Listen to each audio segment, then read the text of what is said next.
Hello दोस्तों, स्वागत है आपका स्टूडेंट या स्टडी चैनल में।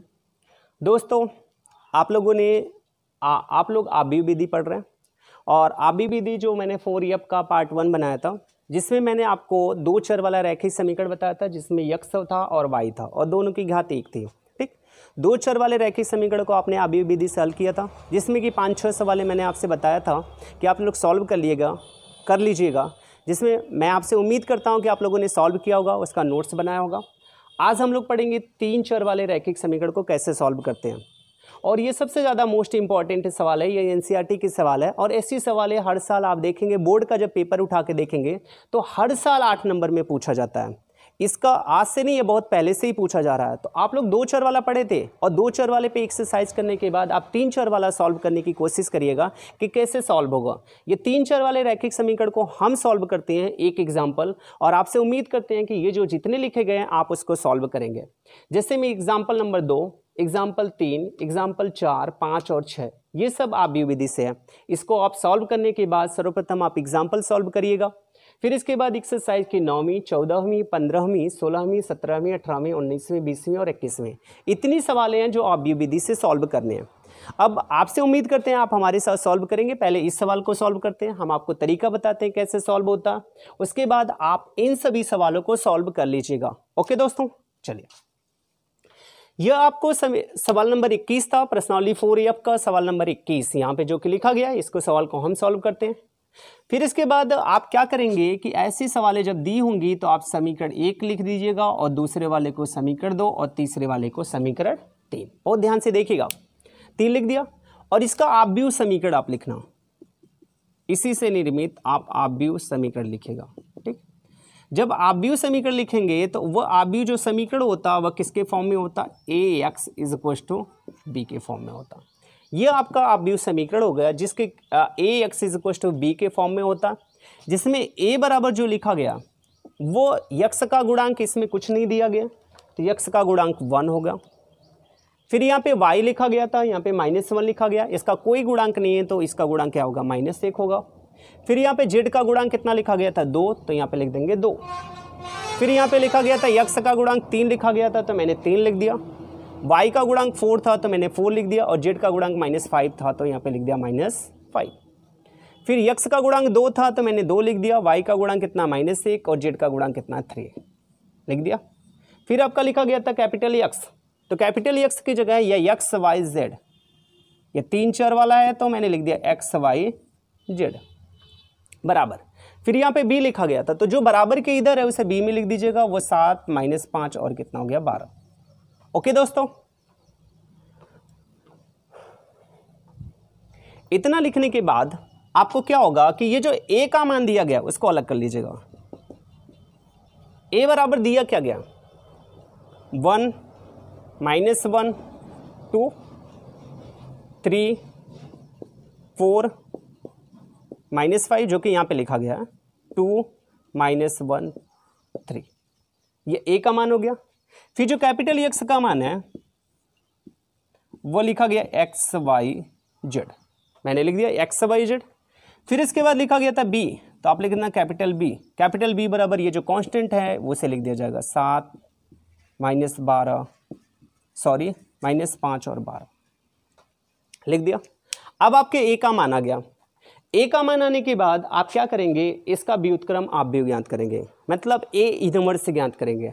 और a इनवर्स ज्ञात करने के लिए आपको पता होना चाहिए 4D में आपने सहगुणनखंड लगाया होगा। सहगुणनखंड सेम प्रोसेस है, काफ़ी लंबा है, इस वजह से आप सवाल इसको 8 नंबर प्राप्त करने से पहले या 8 नंबर जब आप सॉल्व करेंगे, 8 नंबर के सवाल को बहुत शांतिपूर्वक सॉल्व करना। अगर कहीं पर भी माइनस और प्लस हुआ तो उसका आंसर नहीं आने वाला। तो इस वजह से आप इतने सवालों को प्रैक्टिस करिएगा और जो भी समस्या होगी वह आप हमसे पूछ सकते हैं।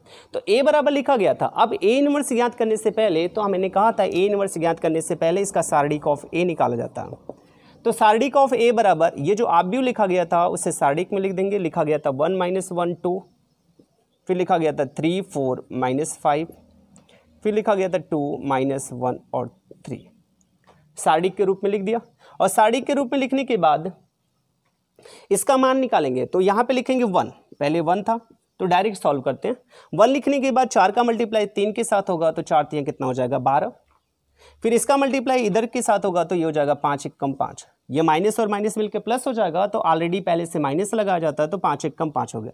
फिर ये माइनस के साथ होता है दूसरा, तो माइनस, ये ऑलरेडी माइनस है तो माइनस और माइनस मिलके क्या हो गया, प्लस हो गया। जब इसको ले लिया जाता है तो इस वाले रो और इस वाले कॉलम को छोड़ दिया जाता है, तो ये हो जाएगा 3 त्रिका 9, और ये माइनस का गुणा माइनस के साथ हो जाएगा तो प्लस हो जाएगा। तो देखिए 5 दूना 10, 3 त्रिका 9, 5 दूना 10, ये माइनस और माइनस हो गया। फिर लिखा जाएगा प्लस, फिर यहाँ पे 2 लिख दिया जाएगा। 2 होगा तो इस वाले रो इस वाले कॉलम को छोड़ दिया जाएगा, तो 3 एकम क्या हो जाएगा, -3 हो जाएगा। और इसका मल्टीप्लाई इधर के साथ होगा तो 4 दूना कितना हो जाएगा, -8 हो जाएगा। ओके दोस्तों, फिर इसके बाद 12 में से 5 निकला कितना हो गया, +7 आएगा, तो ये हो जाएगा 7 एकम 7। 10 और 9 मिलके कितना हुआ, 19 हुआ, 19 से कम कितना हो जाएगा, 19। फिर -3 और -8 मिलके कितना होगा, -11, तो माइनस और माइनस मिलके 22 हो जाएगा, तो 11 दूना कितना हो जाएगा, -22। 8 और 3 मिलके 11 हो जाएगा, तो 11 दूना कितना हो जाएगा, 22। अब देखेंगे 19 और 7 मिलके कितना हुआ, 19 और 7 मिलके 9 7 16, और आपका हो जाएगा 26 - 22, और 26 में से 22 निकला 4, और 4 कभी 0 के बराबर नहीं होता। जब 4 0 के बराबर नहीं होता है तो इसका ए इनवर्स ज्ञात कर सकते हैं। तो हम लोग ए इनवर्स ज्ञात करें दोस्तों। तो हम आपसे उम्मीद करते हैं कि आप लोग ए इनवर्स ज्ञात कर सकते हैं, और सभी तत्वों का सहगुणनखंड निकाल दीजिए, उससे एक परिवर्त आप भी निकाल दीजिए, एडजॉइंट ऑफ ए निकाल दीजिए, और एडजॉइंट ऑफ ए निकलने के बाद ए इनवर्स बराबर adjoint of A upon mod of A, वही ना करते हैं। चलिए हम आपके साथ ज्ञात करते हैं। हम जानते हैं कि थोड़ी थोड़ी समस्याएं उत्पन्न होती हैं, तो यहाँ पर लिखा गया था mod of A, mod of A का मान आया कितना, 4 आ गया। तो अब हम लोग क्या करेंगे, सभी तत्वों का सहगुणनखंड निकालेंगे। तो पहले हम 1 का निकालें, तो 1 का सहगुणनखंड, ठीक। चलिए इसको हटा देते हैं, लिखेंगे 1 का सहगुणनखंड। जब 1 का सहगुणनखंड निकालेंगे तो इस वाले रो और इस वाले कॉलम को छोड़ देंगे, तो -1 के पावर वह पहला रो रहा, पहला कॉलम, यही ना रहा। पहले रो और पहले कॉलम को निकालने के बाद यहाँ पे लिखेंगे 4 3 कितना हो जाएगा, 12, -5 एकम कितना हो जाएगा, 5, ठीक। 12 में से 5 निकला कितना हो गया, 7 हो जाएगा, और -1 के पावर कितना होगा, 1 1 और 1 मिलके कितना होगा, 2, और जब इवन होगा तो उसका मान आ जाएगा +7। ये आपका पहला मान निकला। अब उसके बाद किसका मान निकालेंगे, -1 का। तो हम लिखेंगे -1 का सहगुणनखंड। तो यहाँ पे लिखेंगे -1 के पावर, यहाँ पे लिखेंगे पहला रो और दूसरा कॉलम। कौन सा, पहला रो दूसरे कॉलम को छोड़ने के बाद 3 त्रिका 9 और 5 दूना 10। तो यहाँ पे लिखेंगे 3 त्रिका 9 और माइनस और माइनस मिलके प्लस, और देखिए 5 दूना कितना हो गया, 10, और -1 के पावर 2 + 1 = 3 हो जाएगा। और जब माइनस के पावर ऑड होगा तो वह माइनस आ जाएगा, और आपका हो जाएगा -19, ठीक। और तीसरे वाले का 2 का निकालेंगे, तो हम लिखेंगे 2 का सहगुणनखंड। तो यहाँ पे लिखेंगे -1 के पावर 1 + 3, 1 + 3 मतलब पहला रो और तीसरा कॉलम, पहला रो और तीसरा कॉलम छोड़ने के बाद 3 4 2 और -1 बचा, इसका मल्टीप्लाई इधर और इसका मल्टीप्लाई इधर, तो ये हो जाएगा 3 एकम क्या हो जाएगा, -3 हो जाएगा, और 4 दूना कितना हो जाएगा, -8 हो जाएगा। पहला रो है और तीसरा कॉलम है, 3 और 1 मिलके हुआ 4। 4 एक इवन संख्या होती है, जब किसी माइनस के पावर इवन हो या सम संख्या होती है तो वह धनात्मक आता है, तो -3 और मिलके -11 हो गया। ओके, फिर इसके बाद किसका निकालेंगे, 3 का। तो यहाँ लिखेंगे 3 का सहगुणनखंड। तो ये कौन से रो पे है 3 का सहगुणनखंड, दूसरा रो है और पहला कॉलम है। देखें दूसरा रो पहला कॉलम, दूसरा रो पहला कॉलम, -1 का, -1 2 -1 और 3, -1 का गुणा 3 के साथ, तो ये हो जाएगा, अगर आप चाहें तो इसको लिख सकते हैं ऐसे करके, -1 2 -1 और 3, 2 और 1 मिलके कितना हुआ, 3 हुआ, और 3 होगा तो ये ऋणात्मक होगा, तो ऋणात्मक हो गया तो ये हो गया -3, और ये होगा +2, क्योंकि 3 का मल्टीप्लाई 1 के साथ ये प्लस हो गया। अब देखेंगे 3 में से 2 निकला, -1 आएगा, और माइनस मिलके प्लस हो जाएगा, और आपका आ जाएगा +1, 2 3 4 मान निकले। फिर इसके बाद 4 का निकाला जाएगा, तो लिखा जाएगा 4 का सहगुणनखंड, -1 के पावर दूसरा रो और दूसरा कॉलम। दूसरे रो और दूसरे कॉलम को छोड़ने के बाद 1 2 2 3 बचा, तो यहाँ पे लिखेंगे 1 2 2 3 बचा। फिर लिखा जाएगा 2 और 2 मिलके कितना हुआ, 4 हुआ। जब -1 के पावर 4 होगा तो वो क्या होगा कि जब किसी माइनस के पावर धनात्मक संख्या होती है तो वह धनात्मक आ जाता है और आपका मल्टीप्लाई होगा 3 1 कम 3 2 दूना 4 बराबर आपका क्या हो गया -1। फिर इसके बाद -5 का निकाला जाएगा तो हम लिखेंगे -5 का सहगुणनखंड, तो यहाँ पे लिखा जाए -1 के पावर 2 + 3। 2 + 3 मतलब दूसरा रो और तीसरा कॉलम, दूसरे रो और तीसरे कॉलम को छोड़ने के बाद आपका बचा 1 -1 2 और -1, तो आपका आ गया 1 -1 2 -1 हो गया, 1 -1 2 -1। अब देखेंगे 2 + 3 = 5 हो जाएगा। 5 एक ऑड संख्या होती है, ऑड नंबर होता है मतलब विषम संख्या होती है। जब -1 के पावर विषम होगा तो वह माइनस होगा, तो 1 का मल्टीप्लाई 1 के साथ यह हो जाएगा। देखिए यह विषम संख्या माइनस हो गया तो 1 का मल्टीप्लाई 1 के साथ तो -1 और 2 का मल्टीप्लाई 2 के साथ तो 2 1 कम 2, 2 में से 1 निकला, 1 होगा +1 और ये आ जाएगा -1। ठीक, 5 का निकालने के बाद फिर किसका निकलेगा, 2 का, तो आप लिखेंगे 2 का सहगुणनखंड। 2 का जब सहगुणनखंड निकाला जाएगा तो यहाँ पे लिखा जाएगा -1 के पावर, ये देखिए तीसरा रो है और पहला कॉलम है तो यहाँ पे लिख दिया जाएगा 3 + 1। तीसरा रो और पहला कॉलम, तीसरे रो और पहले कॉलम को छोड़ने के बाद -1 2 4 -5, -1 2 4 और -5 ये बचेगा। फिर इसके बाद देखेंगे 3 और 1 मिलकर कितना हुआ, 4। 4 एक और इवन संख्या होती है, इवन संख्या मतलब सम संख्या होती है। जब -1 के पावर सम संख्या तो वो ऑलवेज सम होगा, तो ये हो जाएगा इधर प्लस हो जाएगा, तो ये इसका होगा 5, ये माइनस का गुणा माइनस के साथ प्लस, 4 दूना कितना हो जाएगा 8 और 5 में से 8 निकला कितना हो गया -3 हो गया। फिर इसके बाद -1 का निकाला जाएगा तो हम लिखेंगे -1 का सहगुणनखंड। तो -1 जो है वह तीसरा रो है, दूसरा कॉलम है। कौन सा, तीसरा रो और दूसरा कॉलम। तीसरा रो और दूसरा कॉलम छोड़ने के बाद आपका बचा क्या, 1 2 3 -5। तीसरा रो और दूसरा कॉलम बचने के बाद 1 2 3 और -5। तो देखेंगे यहाँ पर -1 के पावर 3 + 2, 3 + 2 = 5 और 5 एक ऑड नंबर होता है। ऑड नंबर मतलब विषम संख्या होती है। जब -1 के पावर विषम, किसी भी ऋणात्मक की पावर जब विषम संख्या होती है तो वह माइनस आता है, तो हो जाएगा माइनस।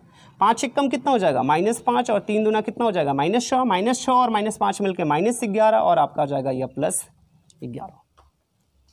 ओके, फिर इसके बाद हम लोग निकालेंगे -1 का निकालने के बाद हम लोग निकालेंगे 3 का सहगुणनखंड। तो -1 के पावर 3 + 3, 3 + 3 मतलब तीसरा रो और तीसरा कॉलम। तीसरा रो और तीसरा कॉलम छोड़ने के बाद 1 -1 3 4, आपका बचा 1 -1 3 4, ये ना बचा तीसरा रो और तीसरा कॉलम। तीसरा रो तीसरा कॉलम को छोड़ने के बाद 1 -1 3 4, 1 -1 3 4, -1 के पावर ये 4 एक कम 4 हो जाएगा और प्लस कितना हो जाएगा 3, 4 और 3 मिलकर कितना हो गया 7। अब ये सभी तत्वों का आपको आ गया सहगुणनखंड। और सहगुणनखंड निकलने के बाद फिर हम लोग क्या करेंगे, यहाँ पे मॉड ऑफ ए आया था, मॉड ऑफ ए बराबर 4 आया था, तो इसको हटाते हैं थोड़ी से दोस्तों।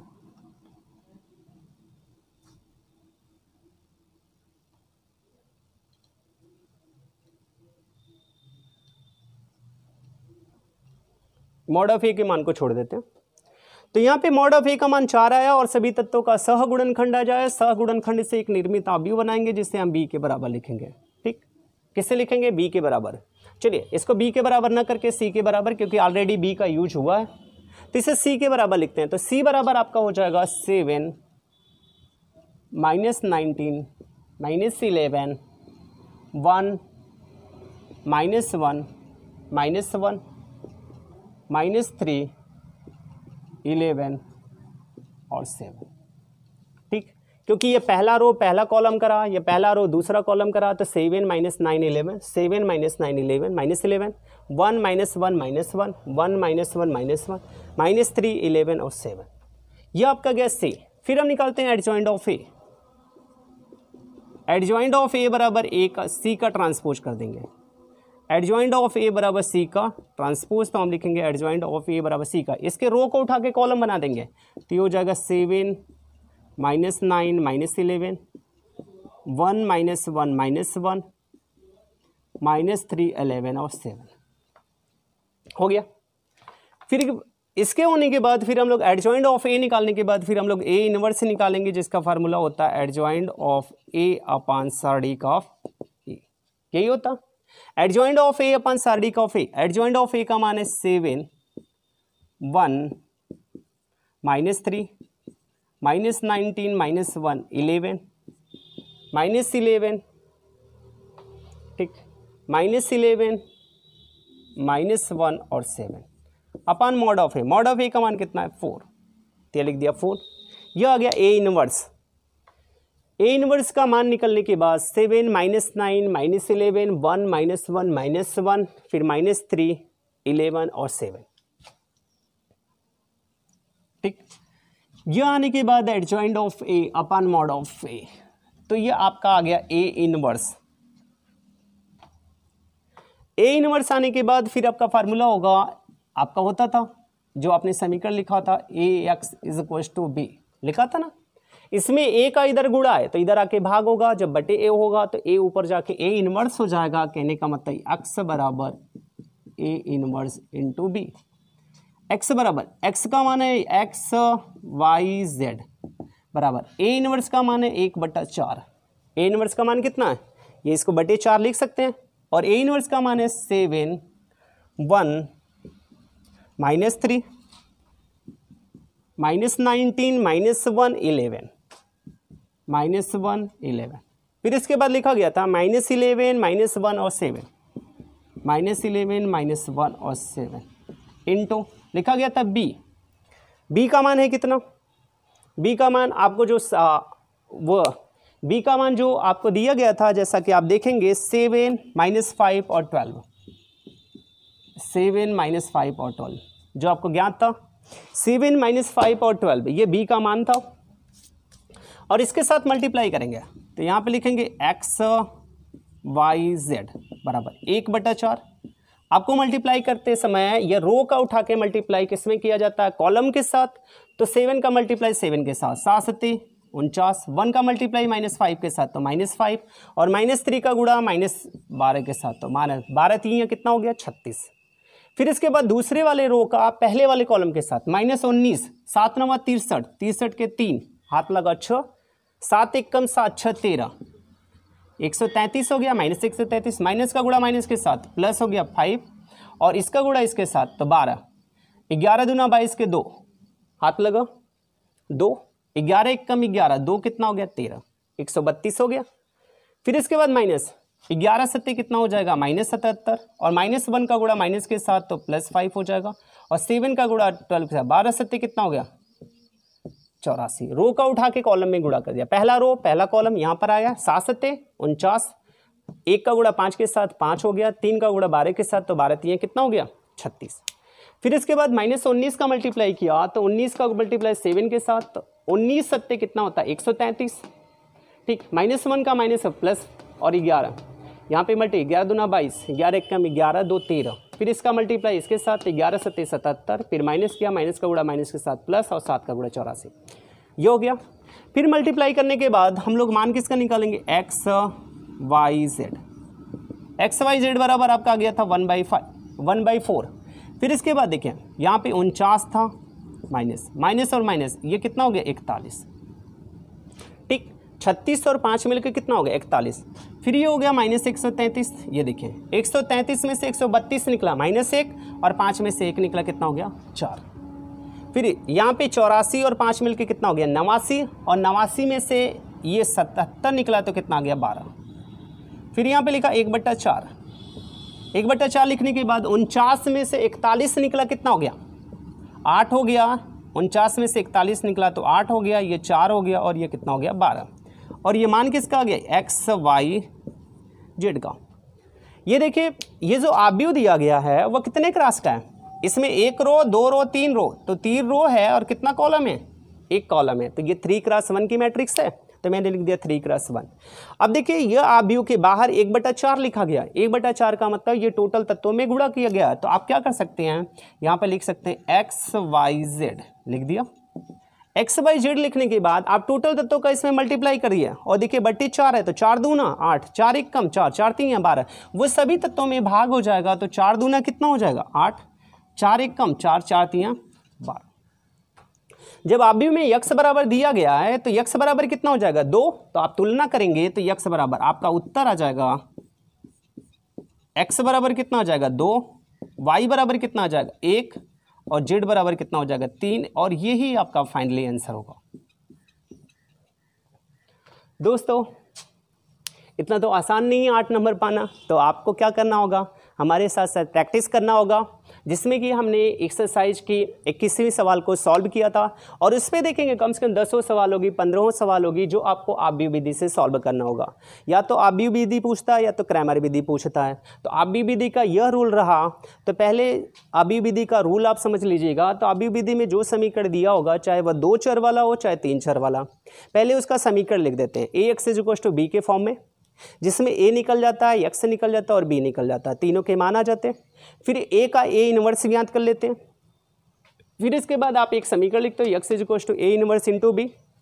जो आपके ए इनवर्स के मान होते हैं वह बी से मल्टीप्लाई कर दिए जाते हैं और बी से मल्टीप्लाई करने के बाद जो आपका आता है उससे तुलना कर दिया जाता है, जिसमें एक्स वाई और जेड तीनों के मान आ जाते हैं। तो हम आपसे यही उम्मीद करते हैं कि आप बाकी सवालों को सॉल्व कर लेंगे और जो कोई भी समस्या होगी तो आप हमसे पूछ सकते हैं।